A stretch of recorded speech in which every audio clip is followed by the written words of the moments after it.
Steve Pechenik. This is Steve Talks.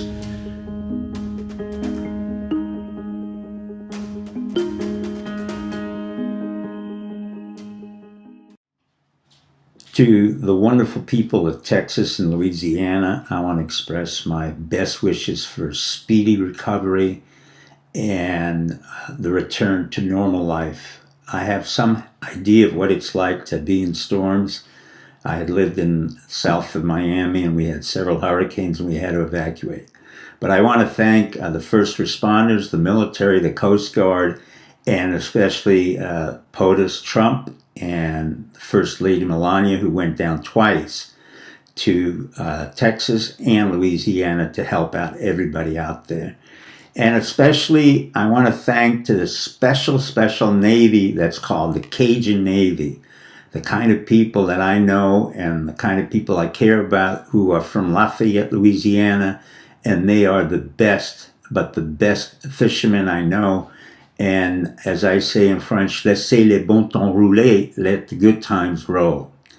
Now, having said congratulations to the president, I do want to offer a word of advice as a former vet in the armed forces and as a former senior official in 4 presidencies.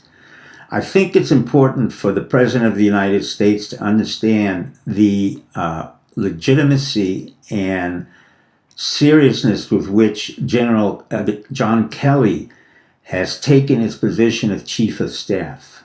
This is not something he wanted to receive in order to self-aggrandize or to benefit anything from. He's doing this because he's serving the country. That means he's serving me, he's serving you, and he's serving the entire republic.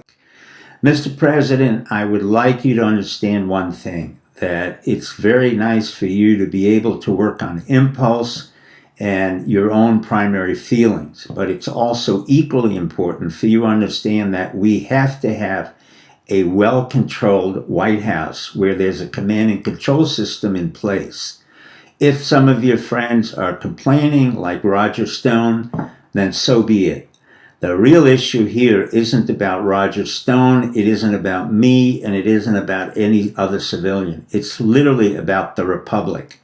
The reason why General John Kelly was placed there wasn't simply because General Mattis wanted him there and General McMaster.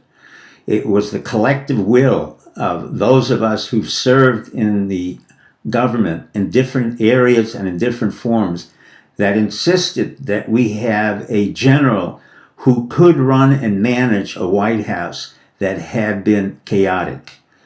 Now, Mr. President, it's your desire to maintain an effective regime. To do so, you're going to need a General Kelly, and you will need a General Mattis to run a Defense Department, as well as many other generals who will command many of our troops overseas and will hopefully develop a strategy that will effectively pull us out of many areas of conflict. Let me give a word of advice to our Army commanders. A report has come out recently that at the squad, platoon, and company levels in our Army, we are not doing very well in terms of tactical capabilities. In relation to our 11 other allies and NATO forces, it turns out that we rank quite low in tactical Army maneuvers. That is a serious concern for me and other individuals who've been involved with the military.